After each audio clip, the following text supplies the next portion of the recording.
दोस्तों, आज मैं आप लोगों को ननंद भाभी की तुलसी विवाह की कहानी सुनाऊंगी।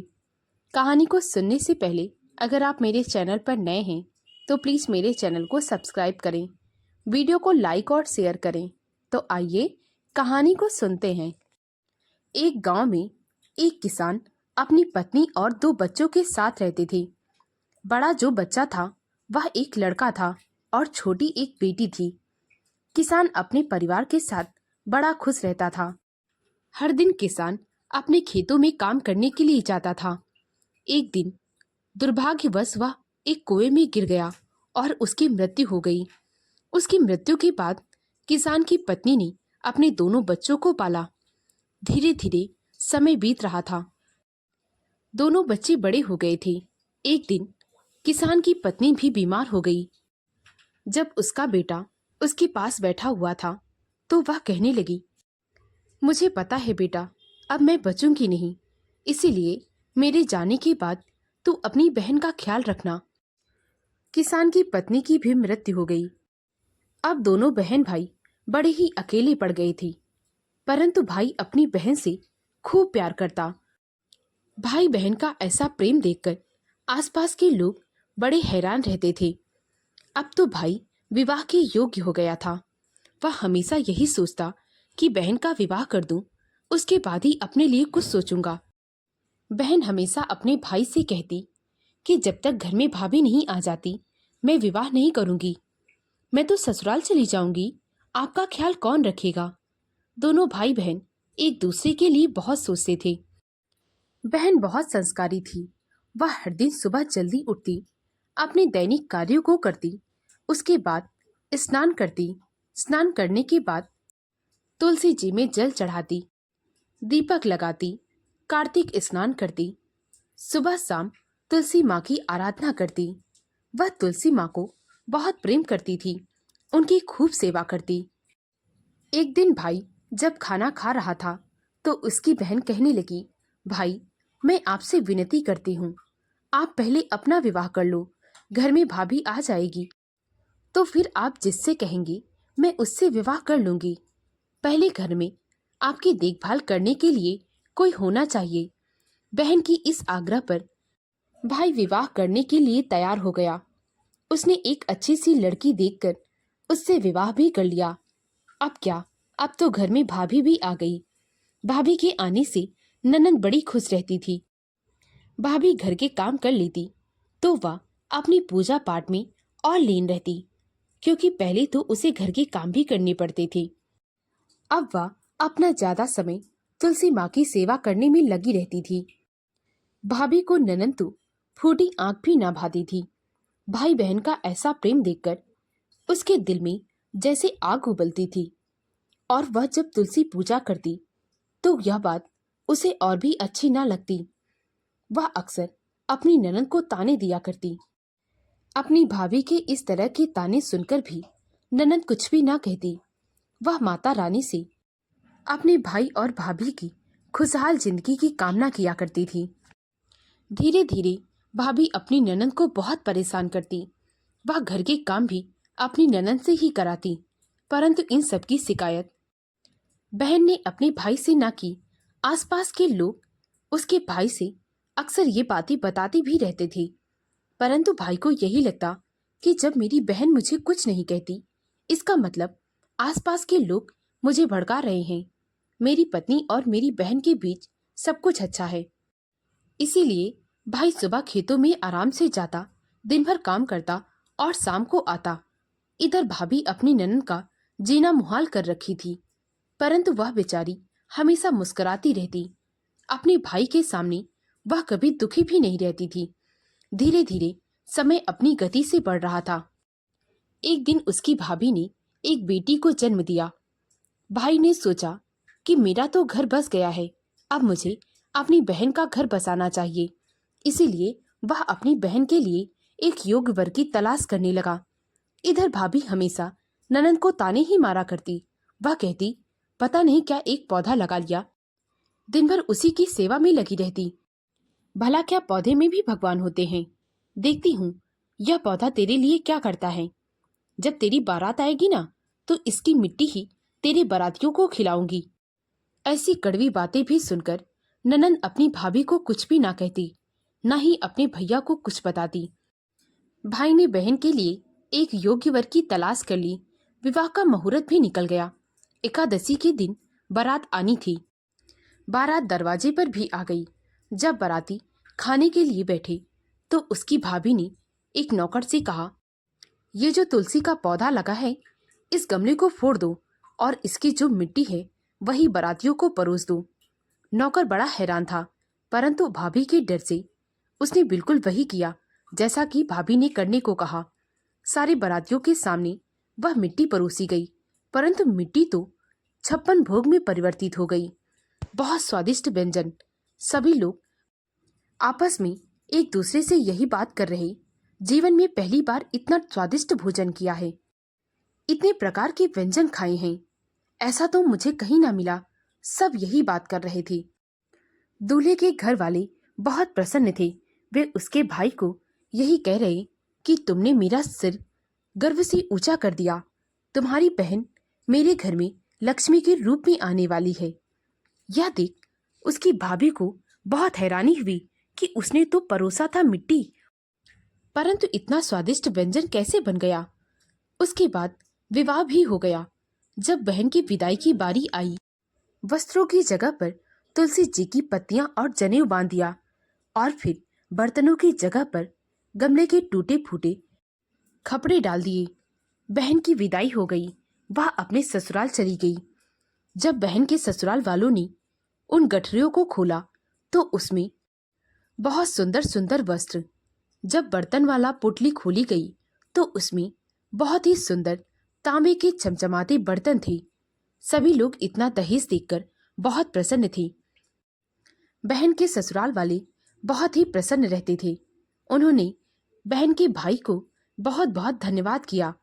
ऐसा विवाह किसी ने कभी नहीं देखा और ऐसा दहेज भी कभी नहीं देखा था। जब भाभी को यह सब कुछ पता चला तो वह तो जल भूलकर राख हो गई। वह सोचने लगी, आखिर इस तुलसी के पौधे में इतनी क्या शक्ति थी। हमने तो उसे पत्ती और खपड़े दिए थे, वह सुंदर सुंदर वस्त्र और चमचमाते बर्तनों में कैसे बदल गया। वह बड़ी हैरान थी। यह सब देखकर भी भाभी के रवैये में कोई भी परिवर्तन न आया था। धीरे धीरे उसकी बेटी भी बड़ी हो रही थी। इधर बहन ने अपनी ससुराल में इतना मान सम्मान पाने के बाद भी तुलसी की पूजा करना ना छोड़ा। सभी ससुराल वाले उससे बहुत खुश रहते थे। अब वह अपने ससुराल में राज करने लगी। समय तो धीरे धीरे अपनी गति में बढ़ता ही रहता है। भाभी की बेटी अब बड़ी हो रही थी। वह अपनी माँ से भी ज्यादा कामचोर और नकचड़ी थी। वह इतनी जिद्दी थी कि जो चाह लेती वह लेकर रहती। भाई जब भी अपनी बहन के घर जाने की बात करता, उसकी पत्नी उसे चिल्लाकर चुप करा देती। अरे बड़े आए बहन के घर जाने वाले, चुपचाप बैठो। बेचारा भाई सहम कर रह जाता। वह अपनी बहन को बहुत याद करता था। उधर बहन भी अपने भाई को याद करती थी, परंतु वह अपनी भाभी का नेचर बहुत अच्छे से जानती थी। इसीलिए वह उम्मीद भी नहीं रखती थी कि उसका भाई उससे मिलने आएगा। एक दिन भाभी और उसकी बेटी को यह लगा कि जरा देखी हमारी ननंद का क्या हाल है। इसीलिए वह अपने पति से कहने लगी, सुनो जी, बहुत दिन हो गए ना, आप अपनी बहन से नहीं मिले। ऐसा करो, कल आप अपनी बहन से मिलाओ। बहन से मिलने की खुशी में वह यह भी न सोच पाया कि उसकी बीबी आखिर क्या चाहती है। वह तुरंत ही जाने को तैयार हुआ। रात में बड़ी ही खुशी के साथ सोया। सुबह बहुत जल्दी उठा और तैयार हो गया। अपनी पत्नी से कहने लगा, लाओ घर में जो कुछ भी है दे दो, पहली बार बहन के ससुराल जा रहा हूँ, खाली हाथ थोड़ी ना अच्छा लगता है। भाभी भी कहने लगी, हाँ हाँ, खाली हाथ क्यों जाओगे, घर में कुछ बाजरा पड़ा है, मैं वही दे देती हूँ। जब बाजरा का नाम सुना तो भाई तो बड़ा दुखी हो गया, परंतु वह मन में सोचने लगा, अगर मैंने इससे कुछ कहा तो यह मुझे जाने ही नहीं देगी, इसीलिए जो देती है वही लेकर चला जाता हूँ। वह घर से बाजरा लेकर निकल तो गया, परंतु शर्म की मारी धीरे धीरे अपनी बहन के घर की ओर बढ़े जा रहा था। जब वह अपनी बहन के घर पहुंचा तो उसकी सास ने देखा तो वह बहू को आवाज देते हुए बोली, अरे ओ बहू, देख तेरा भाई आया है। जब भाई का नाम सुना तो बहन एकदम से दौड़ पड़ी। बहन और भाई का मिलाप यह देखकर सभी की आंखों में आंसू आ गए। उसके बाद भाई ने उस बाजरे की पोटली अपनी बहन को पकड़ाई। बहन ने वह पोटली अपनी सास को दे दी। सभी लोग बड़े उतावले थे।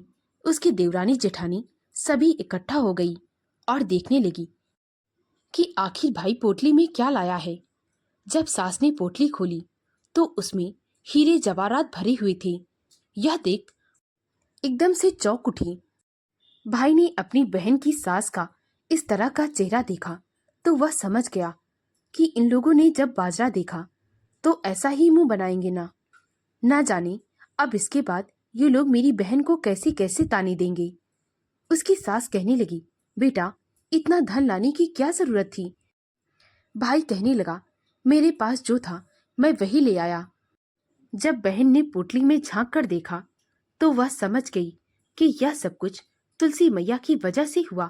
वह मन ही मन माता रानी को धन्यवाद देने लगी। वह कहने लगी, आज आपने मेरे भाई की लाज रख ली। भाई कुछ दिन अपनी बहन के घर आराम से रुका। बहन के घर में उसकी बहुत खातिरदारी हुई।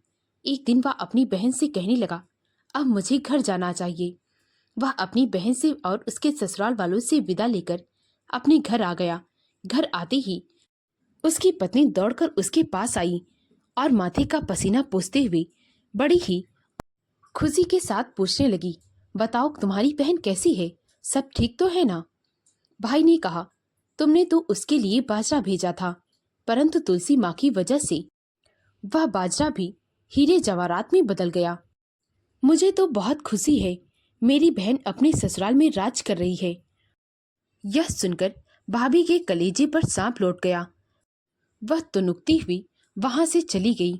कुछ दिन के बाद उसने अपनी बेटी का विवाह तय किया। विवाह में उसने सभी को बुलाया, परंतु अपनी ननंद को नहीं बुलाया।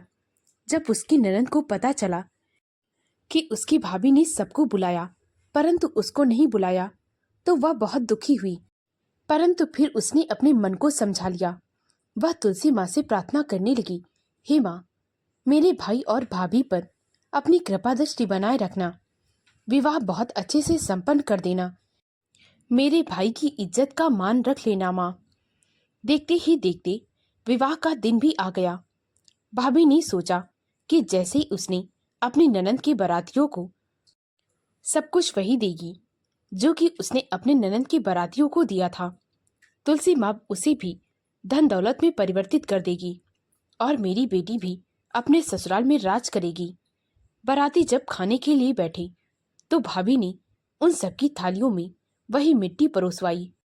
यह क्या, इस बार वह मिट्टी मिट्टी ही रही, पकवानों में नहीं बदली। यह देख सभी बाराती बहुत गुस्से में आ गए। कुछ लोग तो उठ उठ कर वहां से चले गए। कैसे तैसे विवाह संपन्न हो गया। विदाई का जब समय आया, भाभी ने सोचा हो सकता है वह मिट्टी पकवान में ना बदली हो, परंतु दहेज के सामान में वही तुलसी की पत्ती, जनेऊ और उसके कपड़े भेजेंगे तो शायद वे धन में बदल जाएं। इसीलिए उसने बिल्कुल वैसे ही पोटली बांधी जैसे उसने अपने ननंद के विवाह में बंधवाई थी। भाभी की बेटी विदा होकर अपने ससुराल चली गई। जब ससुराल वालों ने दहेज का सामान खोला तो उसमें तुलसी की पत्ती, जनेऊ और गमले के टूटे फूटे कपड़े मिले। उन सब की गांव वालों ने खूब बेइज्जती की, बहुत मजाक उड़ाया। यह सब देख वे बहुत गुस्से में आ गई। उन्होंने अपनी बहू को न जाने क्या क्या सुनाया, कैसी अपशगुनी हमारे घर आ गई है, हमारा तो नाक कटवा दिया। अपनी माँ की करतूतों को सुनने के बजाय वह सबको पलट कर जवाब देती थी। वह घर का कोई भी काम ना करती। थक हार कर उसके ससुराल वालों ने उसे मायके भिजवा दिया। वे कहने लगी, जब सुधर जाना तभी हमारे घर आना। उसका पति भी अपनी पत्नी से बहुत परेशान हो गया था। जब बेटी अपनी मायके आ गई तो भाभी को यह देख बहुत बुरा लगा। इस बार उसके भाई ने कहा, तुमने जो कुछ भी मेरी बहन के साथ करना चाहा, आज वह सब कुछ तुम्हारी बेटी के साथ हो रहा है। अगर तुमने इसको अच्छे संस्कार दिए होते, आज इसके साथ ऐसा नहीं होता। तुमने हमेशा तुलसी माँ का अपमान किया है। आज माँ ने तुम्हें सबक सिखाया है। मुझे तो इस बात का बुरा नहीं लग रहा कि मेरी बेटी को ससुराल वालों ने निकाल दिया। मुझे तो इस बात का बुरा लग रहा है कि तुम्हारी आंखें अभी तक नहीं खुली। इतना कहकर भाई वहां से चला गया। आज पहली बार भाभी को अपनी गलतियों का एहसास हुआ। वह अपनी ननद से माफी मांगना चाहती थी, इसीलिए वह अपने पति से कहने लगी, मुझे हमारी ननद के घर ले चलो, मैं उससे मिलकर माफी मांगना चाहती हूँ। भाई अपनी पत्नी और बेटी को लेकर अपनी बहन के घर पहुंच गया। जब उसकी बहन ने देखा तो वह बहुत खुश हुई। उसने अपनी भाभी और अपनी भतीजी का खूब आदर सत्कार किया। भाभी यह सब देख बड़ी शर्मिंदा थी। उसने अपनी ननद से माफी मांगी। उसके बाद भाभी ने तुलसी माँ से भी माफी मांगी। भाभी की बेटी अपनी बुआ से कहने लगी, बुआ, तुलसी की पूजा कैसे की जाती है, आप मुझे बताइए। माँ ने तो मुझे कभी कुछ नहीं सिखाया। बहन ने अपनी भतीजी को तुलसी माँ की पूजा करना सिखाया। उसने भी पूजा पाठ करना सब कुछ शुरू कर दिया। भाभी भी सुधर गई थी। वह भी अब सुबह जल्दी उठती, घर की साफ सफाई करती, अपने दैनिक कार्यों को करती, स्नान करती। उसके बाद तुलसी जी को जल देती। जल देने के बाद दिया लगाती, पूजा पाठ करती, कार्तिक स्नान करती, दिलो जान से तुलसी माँ की पूजा करती। धीरे धीरे 2-3 महीने बीत गए। एक दिन उसकी बेटी का पति उसे लेने के लिए घर आ जाता है। अपनी बेटी का घर फिर से बसता देख वह समझ जाती है कि यह सब कुछ जो कुछ भी हो रहा है तुलसी माँ की वजह से हो रहा है। इस बार वह अपनी बेटी को उसके पास जो कुछ भी होता है उतना धन, अच्छे अच्छे वस्त्र, उसके ससुराल वालों के लिए अच्छे वस्त्र और कुछ बर्तन देकर बड़े ही प्यार के साथ विदा करती है। अब उसकी बेटी भी अपने ससुराल में खुशी खुशी रहने लगती है। वह भी अपने ससुराल में जाने के बाद तुलसी पूजा करना नहीं छोड़ती। उसके ससुराल वाले उसका यह रूप देखकर बड़े ही प्रसन्न रहती थी। कुछ दिनों के बाद भाभी ने एक बेटे को जन्म दिया। भाभी ने अपनी ननद को लिवाने के लिए अपने पति को भेजा। उसे अब समझ में आ गया था कि जिस घर में बहन बेटियों की इज्जत होती है उस घर के आंगन में माँ तुलसी की कृपा बनी रहती है। आज माँ तुलसी की वजह से सभी के जीवन में बहुत खुशहाली थी। दोस्तों, अगर आपको मेरी कहानी अच्छी लगी हो तो प्लीज़ मेरे वीडियो को लाइक और शेयर करें। मुझे ज़्यादा से ज़्यादा सपोर्ट करें ताकि मैं आप लोगों के लिए और भी अच्छी अच्छी कहानियाँ ला सकूं। कहानी को सुनने के लिए बहुत बहुत धन्यवाद।